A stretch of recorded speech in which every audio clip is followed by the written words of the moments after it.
प्रणाम। हरे कृष्णा। उपस्थित भक्तगण, ब्राह्मण अमरनाथ मंदिर में आप सबका भव्य रूप से स्वागत है। आज यहाँ पर श्रीमद् भागवत पुराण कथा की 7वीं रात्रि मनाई जा रही है, जो 19 जुलाई से लेकर 27 जुलाई तक होगी। पूर्णाहुति 27 जुलाई को होगी। आप सबका भव्य रूप से वनशक्ति मंदिर के प्रांगण में स्वागत है। आज के कार्यक्रम में यहाँ पर गौ पूजा होगी और ब्राह्मण अमरनाथ मंदिर के सदस्य आपके लिए डांडिया का नृत्य भी आयोजित हुआ है। कथावाचक आचार्य पंडित शर्मा गोस्वामी जी। जैसे आप लोगों को पता है कि कृष्ण कन्हैया लाल जी बचपन से लेकर जवान तक बहुत नटखट थे, तो और उनको रास लीला भी बहुत पसंद है और राधा रानी की प्रिय हैं। तो आज इसके अंतर्गत हम यहाँ पर एक छोटी सी कार्यक्रम का आयोजन की है। हम डांडिया परफॉर्म करने जा रहे हैं। धन्यवाद। राधे राधे।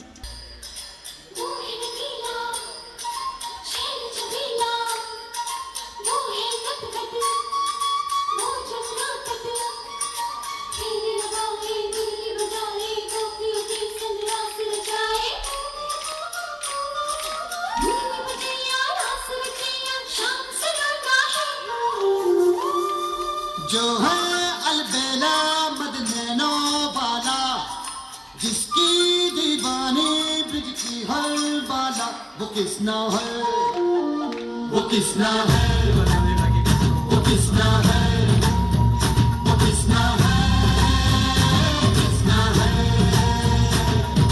जो है अलबेला मदनैनो वाला, जिसकी दीवानी ब्रिज की हर बाला, वो किसना है, वो किसना है, वो किसना है, किसना है।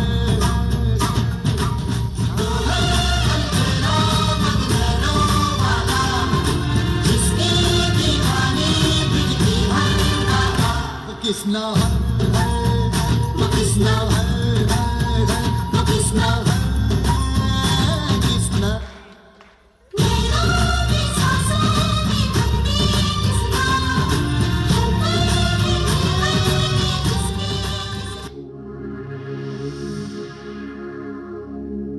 बोले श्री मांगे बिहारी लाल की जय।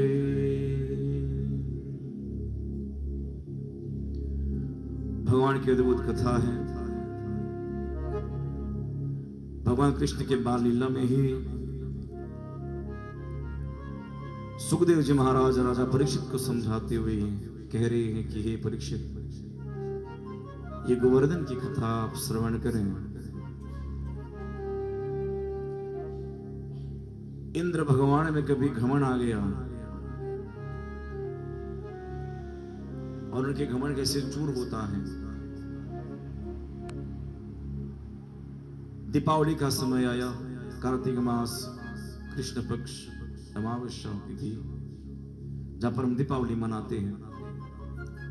और दीपावली के अवसर पर हमारे गोविंद देख रहे हैं कि सभी लोग, जितने भी घर परिवार के लोग हैं, जितने भी गांव के लोग हैं, तराइयों में तो वो मिठाई पका रहे हैं, तैयारी कर रहे हैं। तैयारियां जो है जोरों से चल रही है। मिठाई पक रहे हैं, मिष्ठान पक रहे हैं। और उनके मन में बुरा चाह आया कि जाकर के अपनी माँ से पूछे कि ये क्या हो रहा है। तो जाकर के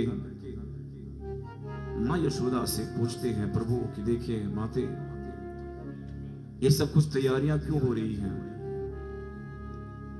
तो इतनी उनकी मां जो है लगी हुई थी तैयारी में कि गोविंद से कहें कि देखिए जाए, जाकर के खेलो। यदि आप जानना ही चाहते हैं तो जाकर के अपने बाबा से पूछो।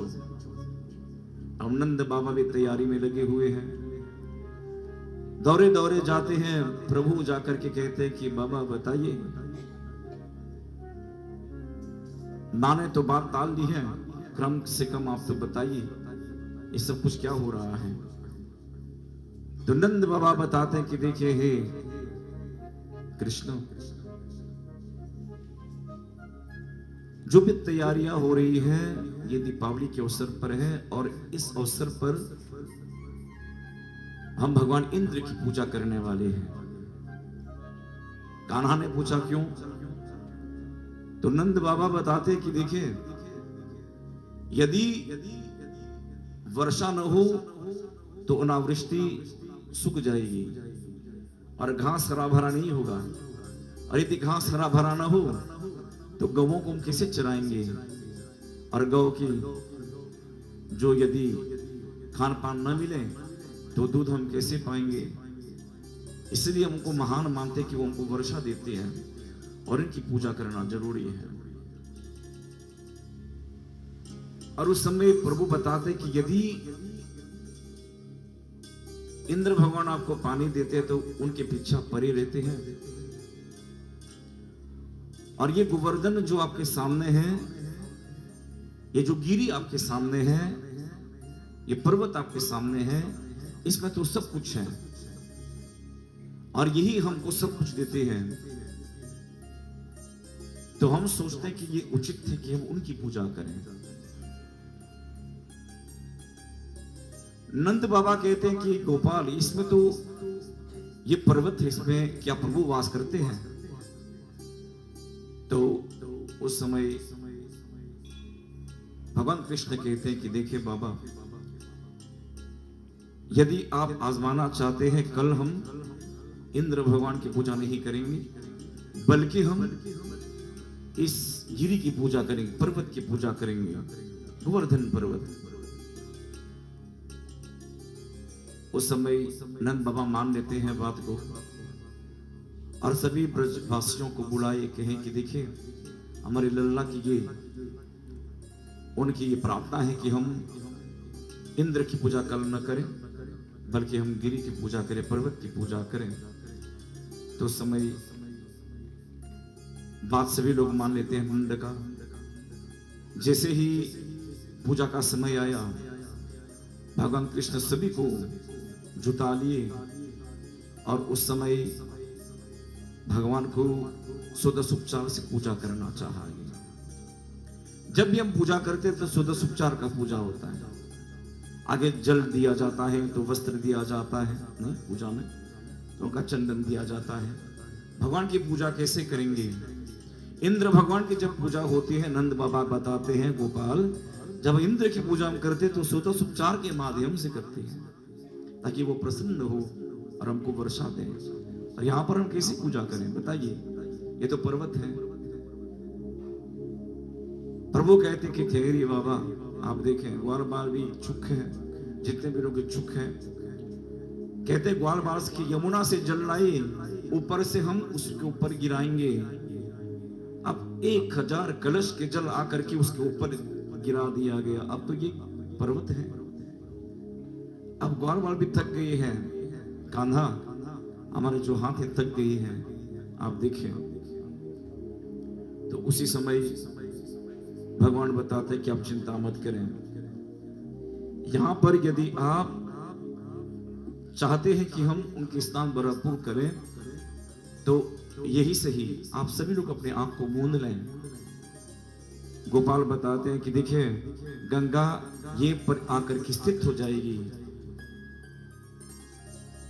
और उस समय भगवान स्मरण करते हैं और वहां पर एक छोटी गंगा स्थापित हो जाती है, और उस जल को लेकर के जितने भी लोग हैं बड़े आराम से अब उस गिर पर्वत का अभिषेक करते हैं। अभिषेक करने के बाद जो है अब प्रभु जो है अब गंध चढ़ाने लगे, सब कुछ फूल चढ़ाने लगे।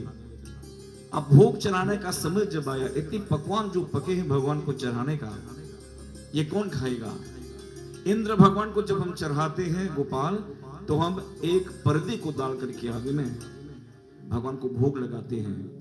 कान्हा कहते हैं कि ये प्रभु गोवर्धन जो है ना, बिना दर्पण के ही, बिना उनके ढाकने के भगवान खाएंगे, और जरूर आपके सामने ही खाएंगे। आप देखें, आप सभी जितने भी लोग वहां पर थे चकित रहेंगे कि पत्थर कैसे यहाँ पर खाने वाले हैं। तो जब सभी लोग अपने नयन को मूंद करके स्मरण करने लगे, भगवान का दूसरा रूप, भगवान कान्हा तो वहां पर खड़े हैं, उसका दूसरा रूप वहां पर पर्वत की चोटी पर से ऊपर निकले चतुर्भुज प्रभु। उनको देख करके सभी लोग चकित रह गए और नमन करने लगे। और उस समय भगवान का ये रूप है और सभी जितने भी मिष्ठान हैं वो भगवान खा लिए। यह देख करके सभी लोग चकित पड़ गए, असमंजस में पड़ गए। अब उनके मुख देख करके और वो प्रभु चतुर्भुज के मुख देख करके, चेहरे देख करके यशोदा माँ कह रही है, कान्हा ये जो चतुर्भुज निकले हैं प्रभु गोवर्धन, ये उनके चेहरे ना आपके चेहरे से बिल्कुल मिलता है। बाल गोपाल जो है चुप रहे और उस समय सब कुछ पा करके गोवर्धन पर्वत संतुष्ट हुए जो हरि के रूप ही हैं। उस समय से भी लोग अपने अपने धाम को, अपने अपने जगह को चले गए। बोले वृंदावन बिहारी लाल की, बोले गोवर्धन महाराज की जय। और उस समय इंद्र भी, जिन व्यक्ति घमंड थे, वो भगवान के सामने भगवान को आजमाना चाहा, उनकी शक्ति को भगवान के सामना करके वो भी झुक गई। और ऐसे गोवर्धन पूजा की प्रथा आज भी है। गोवर्धन पूजा के दिन जो है आज भी भारतवर्ष में कहीं पर भी दिखे तो गोबर का जो है एक आकार बनाते हैं गोवर्धन का, उनकी पूजा करते हैं, उनकी परिक्रमा भी करते हैं। क्योंकि उस समय भगवान जब पूजा की तो सभी ब्रजवासियों से कहे कि कम से कम 4 परिक्रमा इस गोवर्धन पर्वत का करना जरूरी होता है। तो आज भी हम उसके आधार पर चलते हैं और उनकी हम पूजा इस प्रकार से करते हैं और भगवान कृष्ण के नाम से, गोविंद के नाम से हम कृतार्थ होते हैं। तो आज हम यहाँ पर कार्यक्रम में हमारा है गौ पूजा, जो हमारे श्रीमद् भागवत पुराण के साथ जो है बहुत सुंदर नाता है प्रभु का, गौ माता का। तो हम यहाँ पर हम पूजा करेंगे क्योंकि गौ पूजा से भगवान कृष्ण की बड़ी प्रसन्नता होती है। तो चले एक साथ मिल करके हम गौ के स्वागत करें। बोलिए गौ माता की।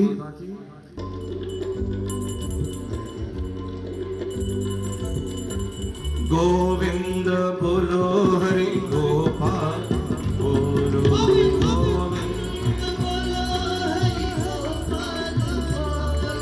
राधा रमण हरि गोपाल बोलो,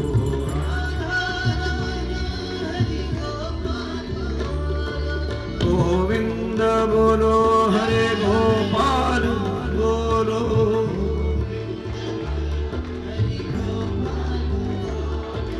गोविंद बोलो हरे गोपाल बोलो, गोविंद जय हो। राधा रमण हरे गोपाल बोलो,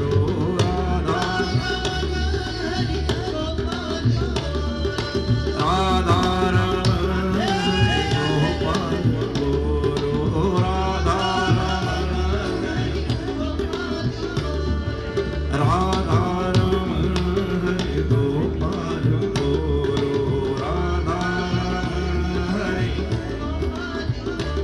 हरे राम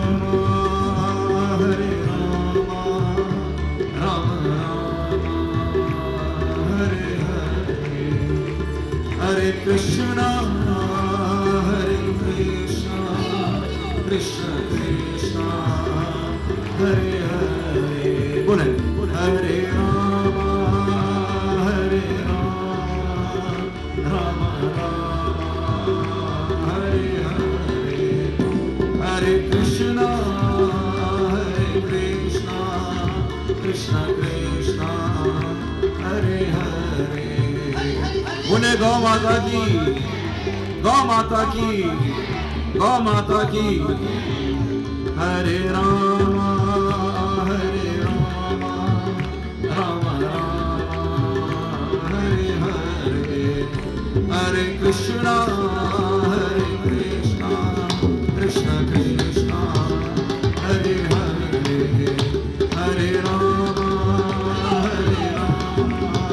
राम हरे हरे, हरे कृष्णा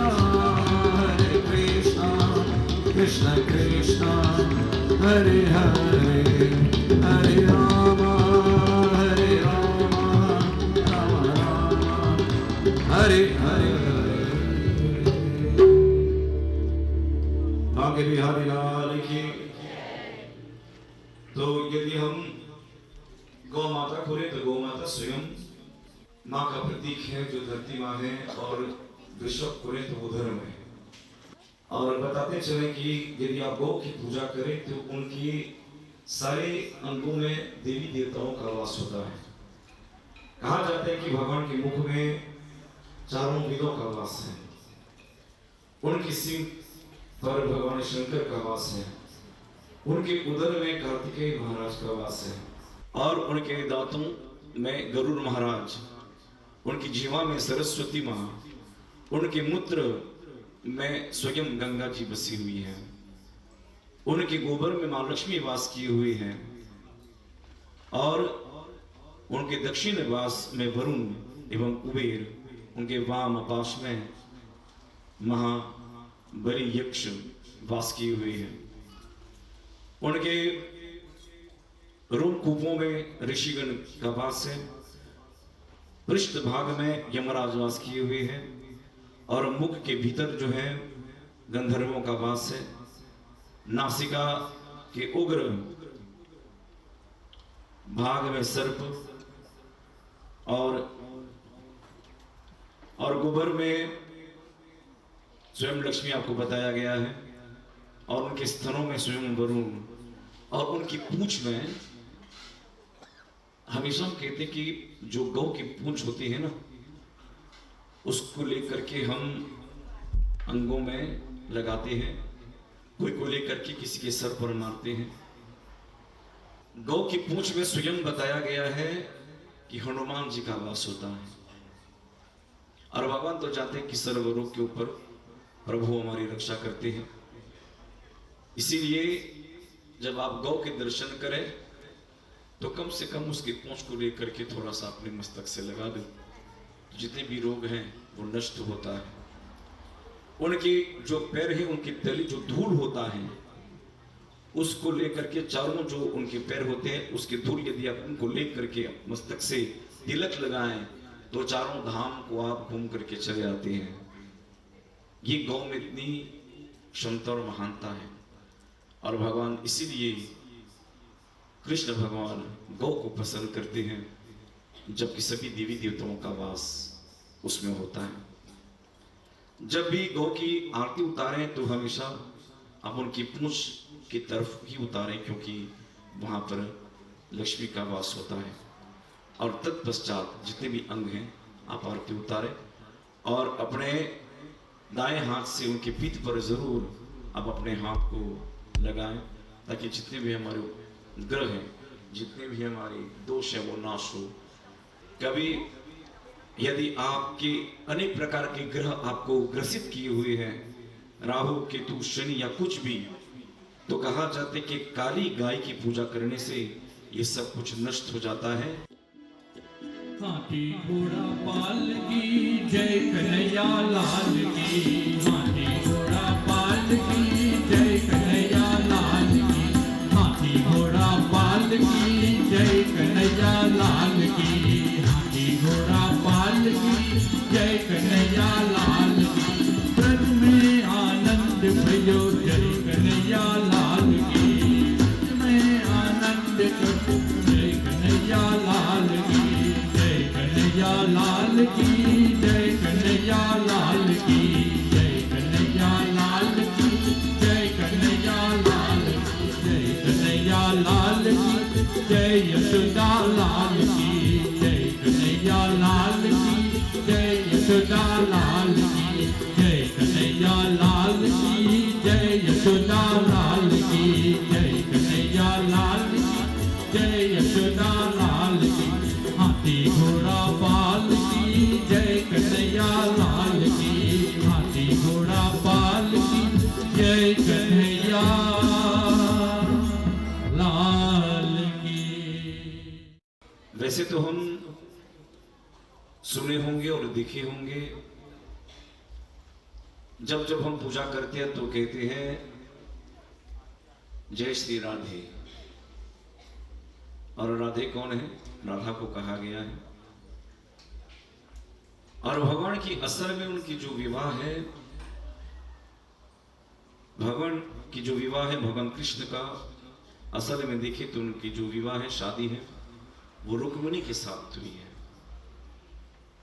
और जबकि हम कहते कि भगवान विष्णु का अवतार है कृष्ण, और कृष्ण के साथ जो है कौन सजेगी? स्वयं मां लक्ष्मी। तो रुक्मिणी जो है मां लक्ष्मी स्वरूपा है, तो फिर राधा कौन है? कभी कभी हम सोचते हैं कि रुक्मिणी उनकी पत्नी, राधा कौन है और कौन भगवान के साथ सचती है। असल में जब शादी हुई तो बात स्वाभाविक है कि भगवान जो है रुक्मिणी के साथ रहते हैं। लेकिन राधा कौन है? कहा जाता है कि स्वयं राधा भगवान विष्णु के अंग से निकली हुई है। भगवान के अंग से बहुत भगवान जब भी चाहे तो प्रदर्शित होते हैं बाहर में। तो भगवान के अंग से, उनकी हृदय से जो निकली है वो देवी वही राधा है। इसीलिए हम भगवान कृष्ण को और राधा को एक ही मानते हैं। और जब हम जय श्री राधे बोलते हैं तो उसमें कृष्ण का नाम भी आ जाता है। अब बताया जाता है कि राधा, यदि हम उनकी गाथा खोले, उनकी कथा खोले, तो राधा जो है स्वयं राधा रानी से बोला गया है। तो ब्रह्म वेद पुराण में गर्ग संहिता में बताया गया है कि जो राधा जी है उनको फिर से धरती पर आना पड़ा। अब त्रेता युग की यदि हम कथा लें तो त्रेता युग से ये कथा शुरू होती है। पहले आपको बताया था कि किस लिए भगवान राम धरती पर आए। जबकि विष्णु भगवान उनके जो चेहरे वानर की बनाई, लक्ष्मी मां की विरह में नारद जी रोए और भगवान विष्णु को शापित किए कि वो धरती पर एक पत्नी के लिए वो भी विरह में रोएंगे, तो उसको धरती पर आना पड़ा। और यहां तक नहीं, भगवान युद्ध करके सीता को फिर से पा लेते हैं, लेकिन भगवान उनको स्वीकार नहीं करते। स्वीकार नहीं करते क्यों? एक धोबी जो है उनसे कहते हैं कि आप राजा हैं, आपकी पत्नी जो है इतनी दिनों तक रावण के पास रही है, आप उसे स्वीकार कर रहे हैं, प्रजा आप पर बातें करेंगे, आप एक अच्छे राजा नहीं हैं। इतने दिनों वहां पर रहने के बाद भी आप उसे स्वीकार कर रहे हैं। तो प्रभु ने सोचा कि सच बात है, और भगवान जो है उनको जो है अलग कर डाले। और उस समय जब सीता मैया अलग हो गई तो बताया जाता है कि सारे 11 वर्षों तक वो भगवान से दूर रहे। और उसके बाद जो है, इन वर्षों के बाद एक बार भगवान श्री राम जी ने एक राजसूय यज्ञ का आयोजन किया। गुरु वशिष्ठ आ गए उनके यज्ञ को कराने के लिए। यज्ञ शुरू करने से पहले संकल्प होता है। अब संकल्प में वशिष्ठ गुरु कह रहे कि हे राम, जब तक हमारी पत्नी बगल में न बैठे हम यज्ञ को शुरू नहीं कर पाएंगे, क्योंकि आप शादीशुदा हैं, विवाहित हैं। आप जब शादी करते हैं तो पंडित जी आपको बताते हैं कि बिना पत्नी के आप कभी भी पूजा ना करें, कहीं पर भी जाएं। हो सकता है कि ऐसे आप गुजर जाएं मंदिर से तो आप पूजा शिवलिंग के ऊपर आप कर देंगे, चले जाएंगे घर पर, लेकिन विशेष पूजा यदि हो तो पत्नी को साथ में लेना ही है। क्यों? गठबंधन जो है इसीलिए बांधा जाता है। तो गठबंधन आपको करना है श्री राम जी। बिना गठबंधन के आप, बिना पत्नी के आप यज्ञ नहीं कर पाएंगे। तो उस समय जो है एक सोने की मूर्ति सीता का बनाया जाता है और उनके पास रखा गया और गठबंधन किया गया। और मूर्ति तो मूर्ति है, उसमें तो प्राण प्रतिष्ठा करना है। स्वयं वशिष्ठ मुनि खड़े होकर के उसमें प्राण प्रतिष्ठा किए। प्रतिष्ठित जब हो गया, अब जाकर के यज्ञ प्रारंभ किए। यज्ञ करने के बाद अब उस मूर्ति को देख करके राम जी एक तो पुलकित हो गए, उनके पत्नी उनके साथ नहीं है। फिर भी प्रभु ने सोचा कि यदि ये मेरे पास रहेंगी ना तो उनको दिख दिख करके हमारे हृदय में मोह आएगा, इसीलिए मैं क्यों ना इसको ले जाकर के सरयू नदी के भीतर में प्रवाह कर दूं। उस मूर्ति को लेकर के भगवान राम जी जब जाने लगे, अब डुबाने का समय आया तो उस मूर्ति में से एक आवाज आई, प्रभु एक तो आपको दूर कर ही चुके हैं, कम से कम इस मूर्ति में मेरा वास है, कम से कम आपके साथ अब हम रहना चाहते हैं, थोड़े दिनों के लिए आप हमको रख दें। राम जी बहुत सोच करके कहते हैं कि देखें इसी हम भी चाहते कि आप हमारे साथ रहें, लेकिन अभी समय बहुत ऐसा समय आ गया है, मूल्य समय, कि आपको जाना पड़ेगा। और आते कल्प में, आते युग में हम फिर से मिलेंगे और साथ में रहेंगे। लेकिन नारद जी के श्राप जो है अभी तक उनको छोड़े नहीं है। आप देखें उस समय जब त्याग दिए, उनको छोड़ दिए, जब पूर्ण त्रेता युग हो गया, द्वापर युग के समय में जब भगवान कृष्ण संसार में आए तो राधा को अपने अंग से वो तो निकाले, लेकिन उनकी पत्नी नहीं बनी, लेकिन उनका नाम जोड़ा जाता है भगवान कृष्ण से। कभी हम नहीं कहते ना कि बोलिए रुक्मिणी कृष्ण की जय, हम क्या कहते हैं, बोलिए राधे कृष्ण की जय। भगवान के साथ वो जुड़ा है, क्यों? क्योंकि भगवान स्वयं कहते हैं कि स्वयं हमारी हृदय है, हम अलग नहीं है। लेकिन नारद जी के श्राप जो है अभी तक द्वापर युग में भी उनको छोड़े नहीं। कहा जाता है कि सीता जो है उनका जो जन्म है किस प्रकार से हुआ, आप लोग सभी लोग जानते हैं कि सीता को धरती में से प्राप्त किया गया, उनका जन्म ऐसे नहीं हुआ। तो देखिए राधा भी जब संसार में आई ना तो उनके पिताजी का नाम था वृषभानु और माता जो है कीर्तिदा। कीर्तिदा जो है गर्भवती हुई, लेकिन उनके गर्भ में सिर्फ हवा वायु थी। एक दिन जो है वृषभानु जो है घूमते घूमते सरोवर के पास गई तो उनको एक बच्ची दिखाई पड़े कमल के पुष्प पर, और वही उनको लेकर के जब घर को आई वो शक्ति वायु कहने में आई और उनका नाम राधा रख दिया गया। बड़ी राधा रानी की समय राधा जी अब जब मरने लगी, यहां पर भगवान कृष्ण भी मरने लगा थोड़ा, तो अब उनकी मुलाकात कैसे होगी?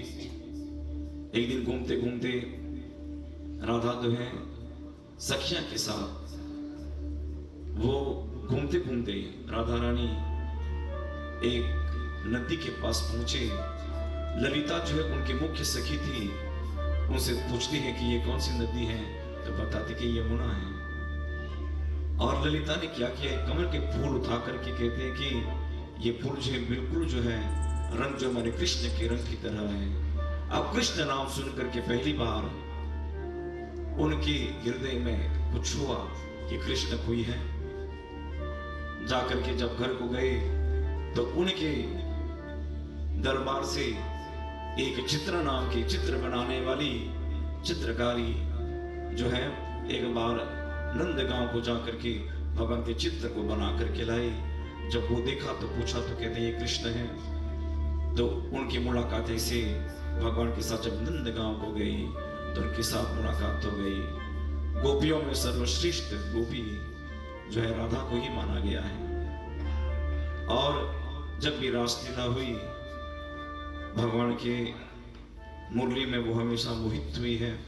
और भगवान के साथ जो बताया गया है कि पूर्ण रूप से उनका जीवन नहीं चला, सारे 11 वर्षों तक पूर्ण रूप से जैसे सीता मैया का हुआ उनका भी भगवान के साथ रहा।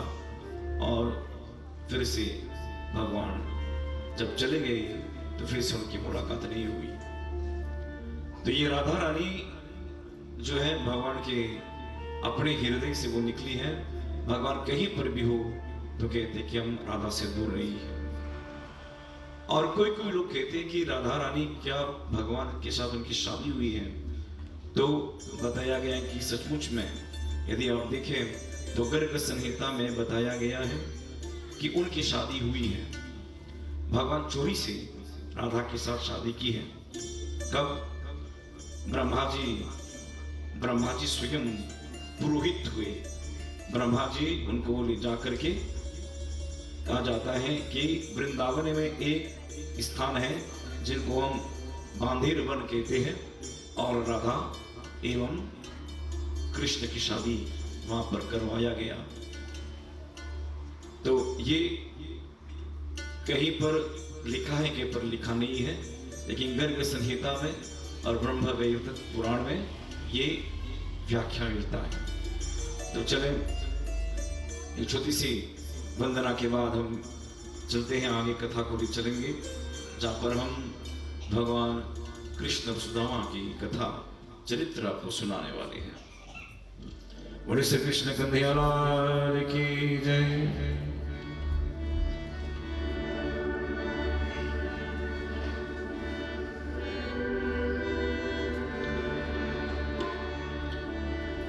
किशोरी कुछ ऐसा इंतजाम हो जाए, किशोरी कुछ ऐसा इंतजाम हो जाए, किशोरी कुछ ऐसा इंतजाम हो जाए। सुबह पे राधा राधा राधा नाम हो जाए, सुबह पे राधा राधा राधा नाम हो जाए। किशोरी कुछ ऐसा इंतजाम हो जाए, किशोरी कुछ ऐसा इंतजाम हो जाए। ताली की कमी दिख रही है, बैठे बैठे ताली जरूर बजाना, भगवान का संकीर्तन है।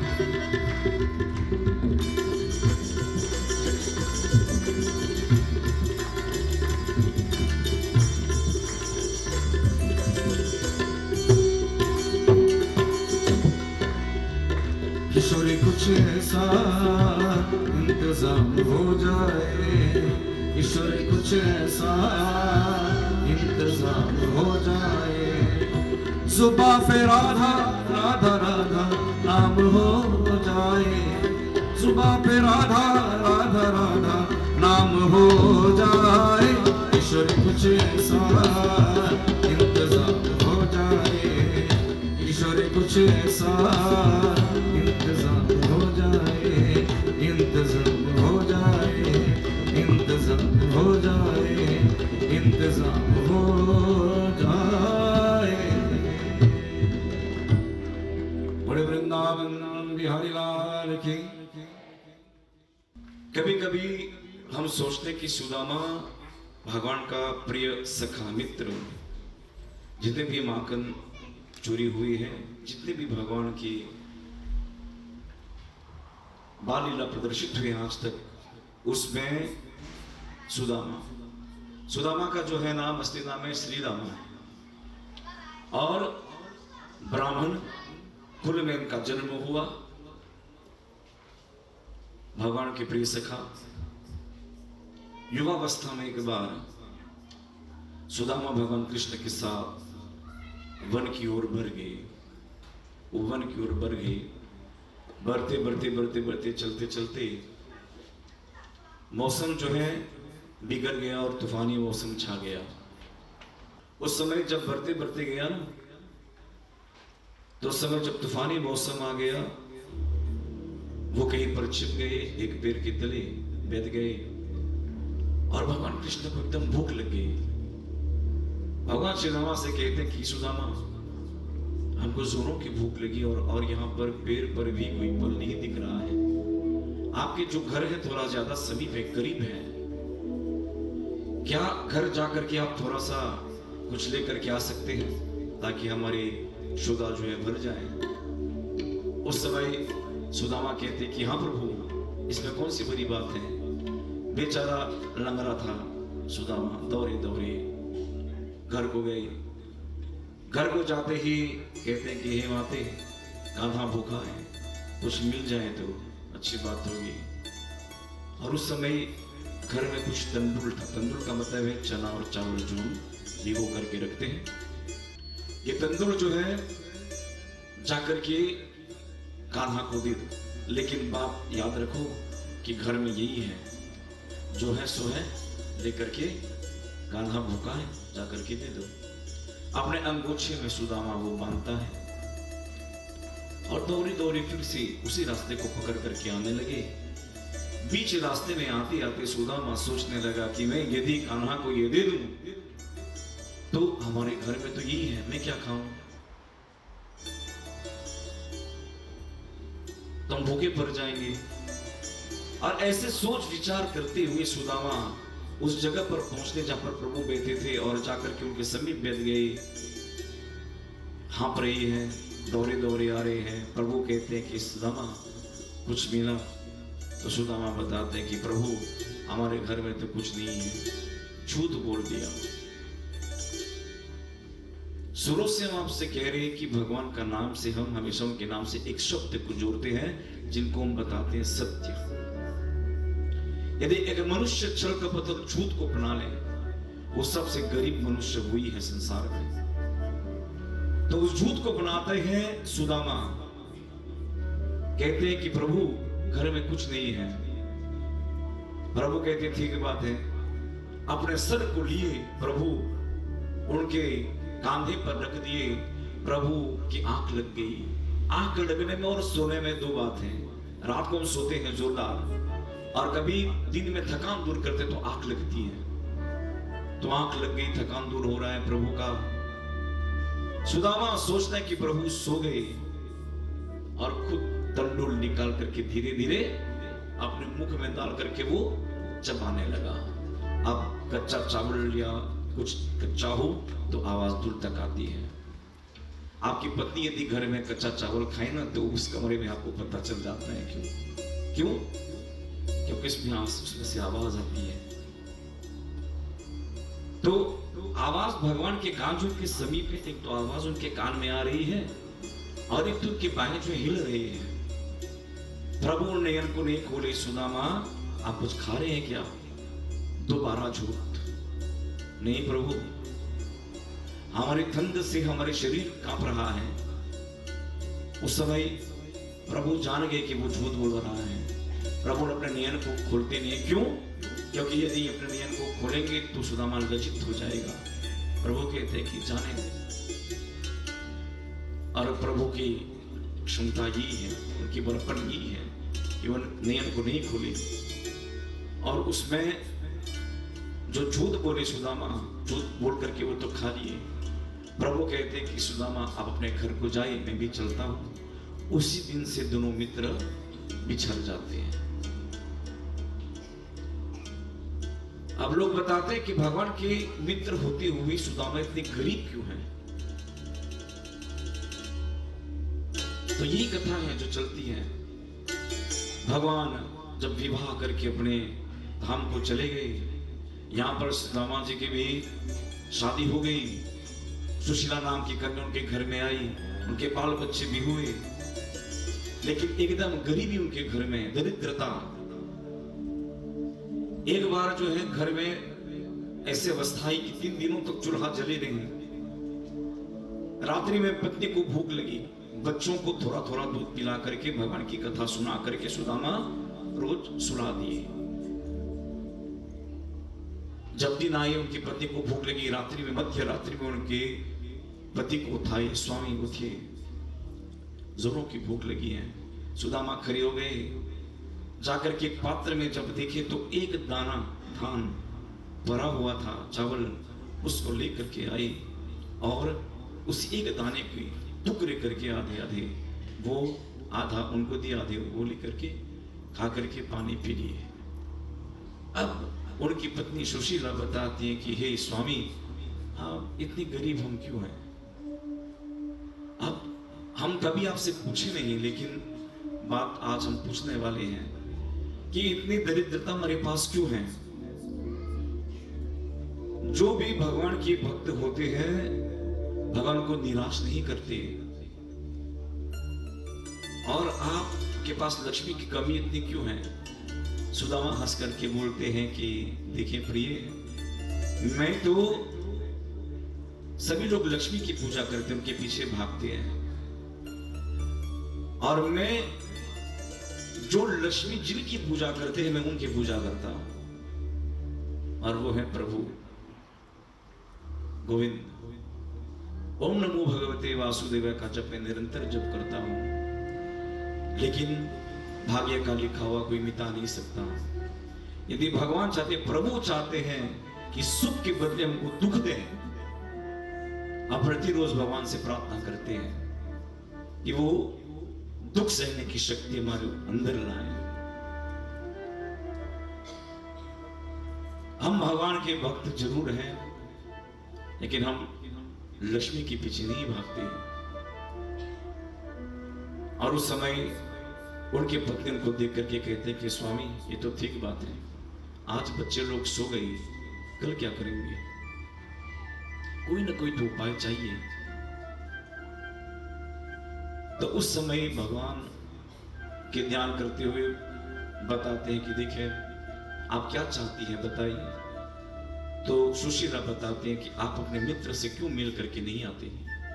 नहीं नहीं, मैं तो पुजारी जरूर हूं, और ब्राह्मण में, पुजारी में ये इतनी सामर्थ्य शक्ति है कि यदि खाने को भी न मिले वो अपने जीवन को ले चल सकता है, व्यतीत कर सकता है, कुछ भी पा करके।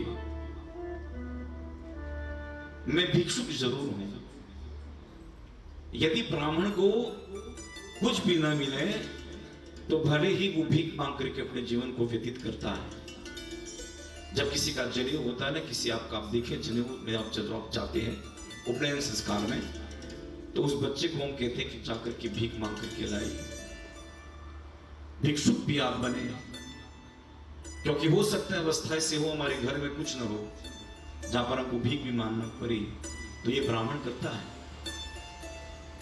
और ब्राह्मण जहां पर भी जाए लोग द्वार खोल करके कुछ न कुछ तो देंगे, लेकिन आज तक मैं भीख नहीं मांगा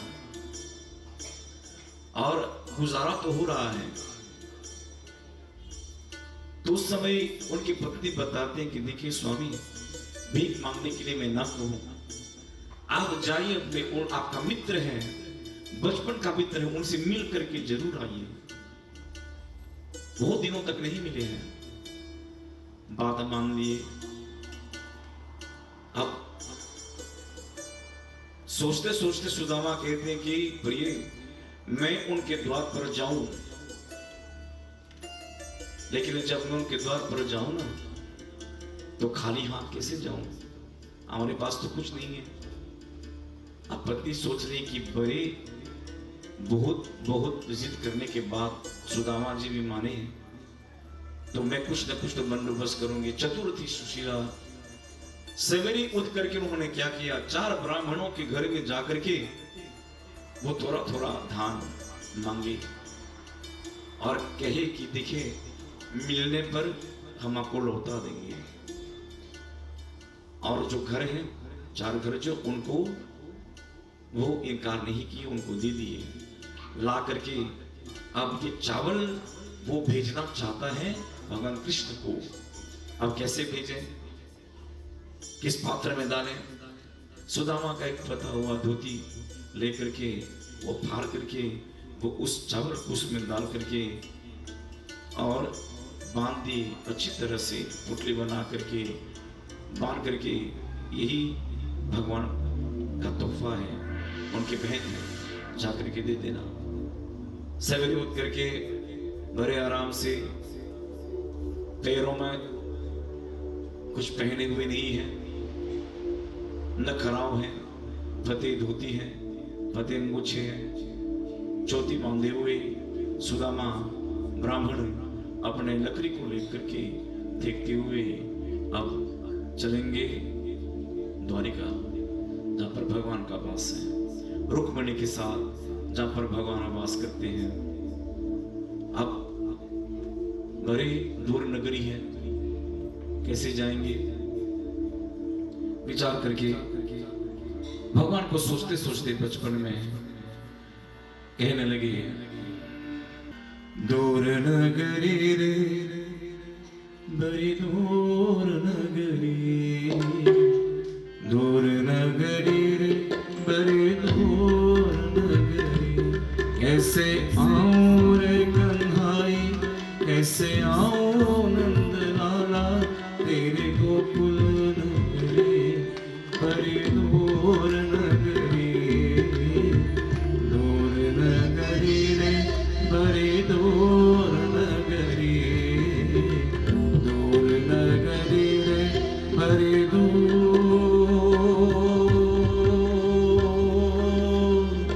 नगरी।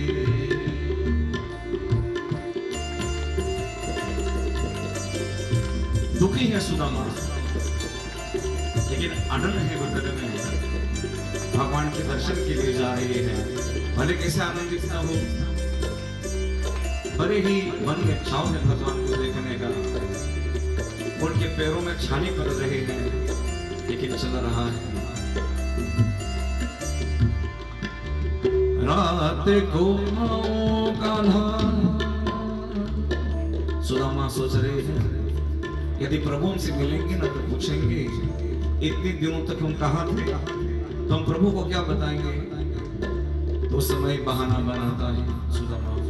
दूर नगरी बड़ी दूर नगरी, दूर नगरी रे बड़ी दूर नगरी, कैसे आऊं रे कन्हाई, कैसे आऊं नंद लाला, तेरी गोकुल नगरी बड़ी दूर नगरी, दूर नगरी रे बड़ी दूर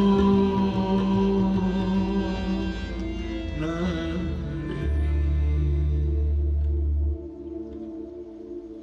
बहाना तो बना दिए सुदामा, प्रभु जानते कि ये बहाना है, कहते कि ठीक बात है सुदामा, लेकिन जब से आप आए हैं मैं जानता हूं भाभी कुछ न कुछ हमारे लिए भेजे होंगे, और मैं देख रहा हूं कि आप छिपा करके रख रहे हैं, हमको नहीं दे रहे हैं। तो उस समय सोच रहे हैं कि सुदामा ये तुच्छ चीज हम भगवान को कैसे दे, इस महल में वो निकाल करके भगवान के हाथ में सौंप। आप खींच रहे हैं प्रभु, सुदामा नहीं देना चाहते, खींच रहे प्रभु, उधर से सुदामा खींच रहे हैं, खींचते खींचते जो है वो फट गया और वो जितने धान है नीचे आ गया।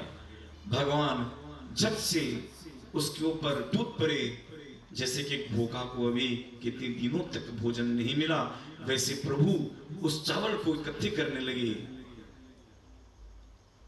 और उस चावल को लेकर के सुदामा से कहे, सुदामा जितने भी धान है ना, ये लगता है कि आपके घर का नहीं है, ये आप मांग करके हमारे लिए लाई है। सुदामा लज्जित हो गया, मस्तक झुका लिए। प्रभु कहते कि नजर से नजर मिलाइए सुदामा। अब जब भगवान को देखिए, भगवान उनको तब सुनाइए। देखिए सुदामा, उस दिन को याद करो जब मैं भूखा था, थोड़ा सा आप कुछ लाए थे मैं जानता हूं, लेकिन थोड़ा हमको देते, थोड़ा आप खाते तो दोनों संतुष्ट होते, दोनों खुश होते। लेकिन आप अपने जीवन में कभी बांटा नहीं है, सिर्फ अपने लिए दिखे।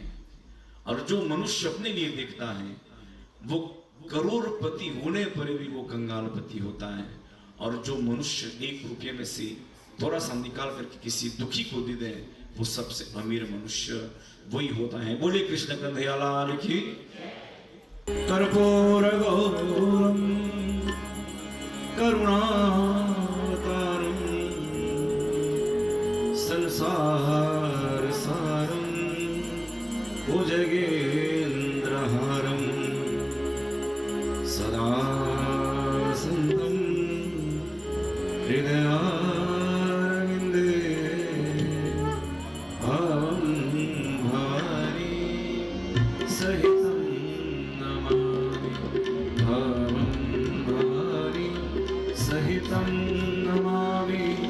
भावं भारि सहितं नमामि।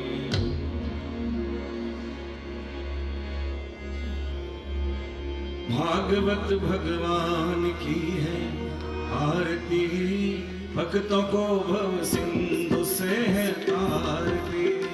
भागवत भगवान की है आरती, भक्तों को भव सिंधु से है तारती।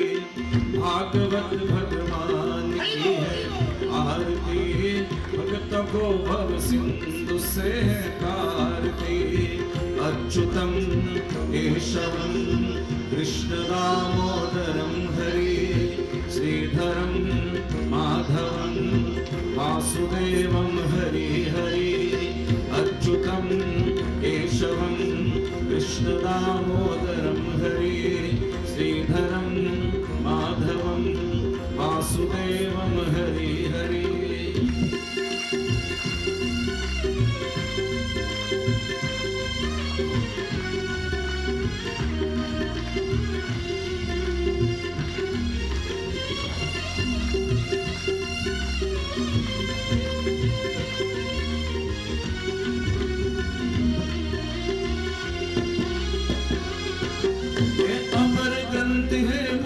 गंध का द्वार दिखाने वाला, प्रभु भक्ति जगाने वाला, प्रभु भक्ति जगाने। ये अमर ग्रंथ है मुक्ति ग्रंथ का द्वार दिखाने वाला, प्रभु भक्ति जगाने वाला, प्रभु भक्ति जगाने। ये हरि पुराण है यति महा पूजे इसको नित भारती। भागवत भागवत भगवान की है आरती, भक्तों को भव सिंधु से है तारती। अच्युतं केशवं कृष्ण दामोदरं हरि, श्रीधरं माधवं वासुदेवं हरि हरि।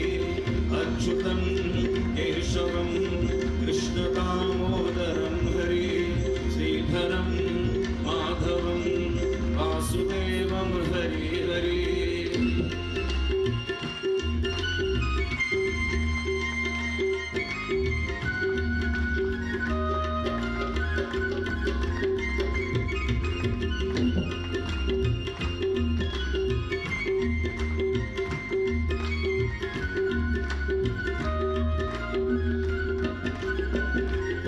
ये प्रभु का गीत है अति पुनीत, पापों से बचाने वाला, बंधन से छुड़ाने वाला, बंधन से छुड़ाने।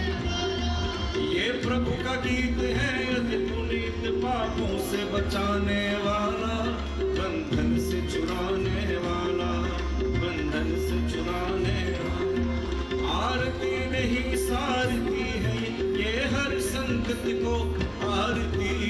भागवत भगवान हर हर भागवत भगवान की है आरती, भक्तों को भव सिंधु से है तारती। अच्युतं केशवं कृष्ण दामोदरं हरि, श्रीधरं माधवं वासुदेवं हरि हरि।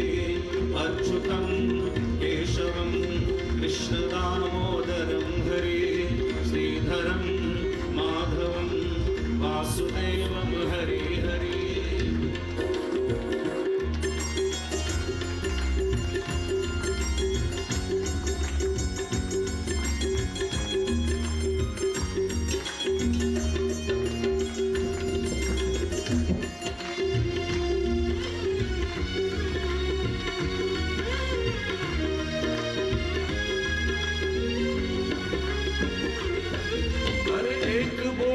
इसका मोल जगपन मिटाने वाला, बिगड़ी को बनाने वाला, हर एक बोल इसका अमोल जगबंद मिटाने वाला, बिगड़ी को बनाने वाला, बिगड़ी को बनाने वाला। हे शुभ करनी है दुख हरनी हरि फलदायक ये आरती, भागवत भगवान हर हर भागवत भगवान की है आरती, भक्तों को भव सिंधु से तारती। अच्युतम केशवम कृष्ण दामोदरम हरि, श्रीधरम माधवम वासुदेवम हरि हरि। अच्युतम केशवम कृष्ण दामोदरम हरि, श्रीधरम माधवम वासुदेवम हरि हरि। अच्युतम केशवम कृष्ण दामोदरम हरि, श्रीधरम माधवम वासुदेवम हरि हरि। हरे कृष्ण कृष्ण कृष्ण हरे हरे, हरे राम राम राम हरे हरे। बोले परम पिता परमात्मा की, उमा शंकर भगवान के, पवन पुत्र हनुमान के, आदिशक्ति नौ दुर्गा माता की, अपने माता पिता और गुरुदेव की, समस्त हिंदू धर्म की जय जय श्री